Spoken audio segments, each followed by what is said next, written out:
अस्सलाम वालेकुम। उम्मीद है आप सब लोग खैरियत से होंगे। आज का हमारा टॉपिक है इश्यूज इन साइकोलॉजिकल रिसर्च। तो सबसे पहले हम देखेंगे व्हाट आर रिसर्च एथिक्स और इश्यूज। एथिक्स बिहेवियर के नॉर्म्स या स्टैंडर्ड्स होते हैं जो कि गाइड करते हैं कि दूसरों से किस तरह बिहेव करना चाहिए। नेक्स्ट है the role of ethical norms in research. ये प्रमोट करते हैं एम्स ऑफ रिसर्च को and promote the values that are essential to collaborative promote a variety of other important moral and social values. Next है British psychological society codes of ethics. There are 6 codes. First is inform consent. ये एक इजाजतनामा होता है, यानी हम जो research बना रहे हैं उसके रिलेटेड उन लोगों को बताना जिनसे हम डेटा कलेक्ट करने जा रहे हैं। Inform consent must be appropriately documented. ये एक इन्फॉर्म कंसेंट का सैंपल दिया गया है कि कैसा होना चाहिए और इसमें कैसी इंफॉर्मेशन ऐड करनी चाहिए। Next point is deception something deceiving. The action of something deceiving. इसमें ये कि रिसर्चर को अवेयर करना चाहिए कि सब्जेक्ट को क्या चीज और किस टॉपिक से रिलेटेड इंफॉर्मेशन देनी है और इसका क्या पर्पस होता है। Third one is no harm to subjects.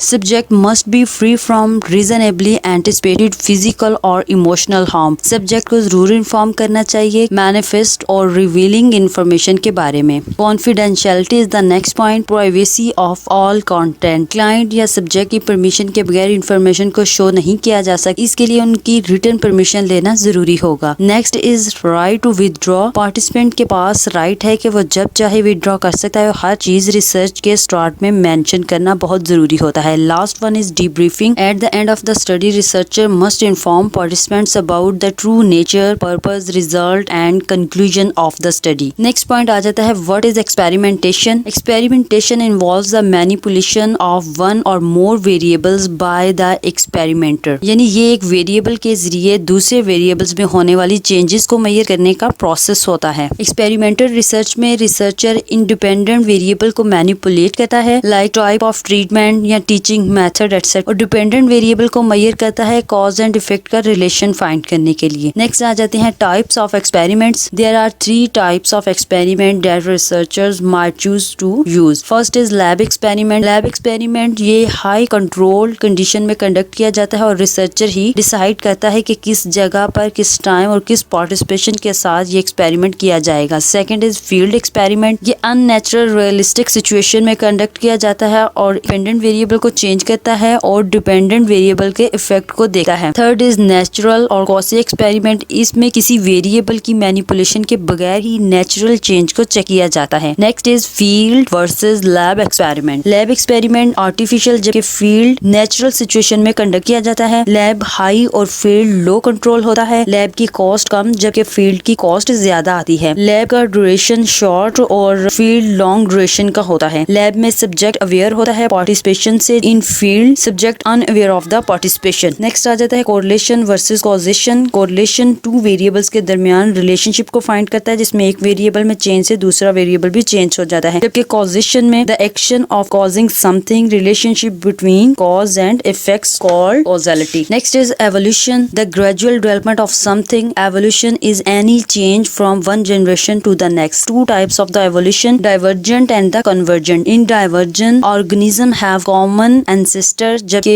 convergent में same ancestor होते हैं, यानी common नहीं होते, just organism के features same होते हैं। Divergent में people different act करते हैं लेकिन फिर भी एक दूसरे से relate करते हैं, जबकि convergent में act same होता है लेकिन वो एक दूसरे से relate नहीं करते। In divergent people thinks of all possible ways to reach a solution, whereas in convergent people thinks for a final solution। तो ये था हमारा आज का प्रोग्राम। अपना बहुत ख्याल रखिएगा। हमारे चैनल को जरूर सब्सक्राइब कीजिएगा। अल्लाह हाफिज।